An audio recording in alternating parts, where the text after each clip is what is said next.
Ginoong Pangulo, nilabas yung warrant of arrest kagabi lang, tapos na tayo dito. Yeah. I Yes, that's why understand. this...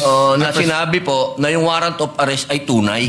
I understand, Mr. President, and therefore I'm appealing that perhaps this matter should be tackled in the committee rather than in this in plenary, so that we can address other concerns, Mr. President. The appeal- And the for the appeal- record, Paano natin pag-uusapan yung ibang...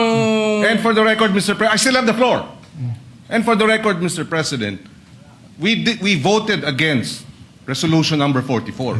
So to say that we have this resolution, yes, but there are senators who voted against it, and therefore it is not necessarily our agreement with the points being raised by the good senator from Camarines Norte. For the... Meron lang po akong mga konting katanungan sa inyo.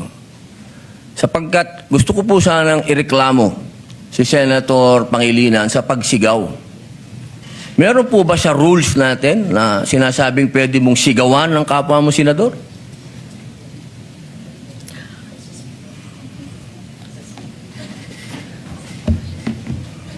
Mr. President. Narinig ko yung malakas na boses ni Senator Kiko Pangilinan. Alam ko na si Senator Pangilinan ay dating galing sa broadcasting, baka nag-modulate. Maari po ba tayo ay mag-suspend muna para pag-usapan yung malakas na boses at wari pagsigaw ni Senator excuse me, Pangilinan? nasa akin po yung iba ang floor. usapin. Senator Padilla has excuse the me. floor.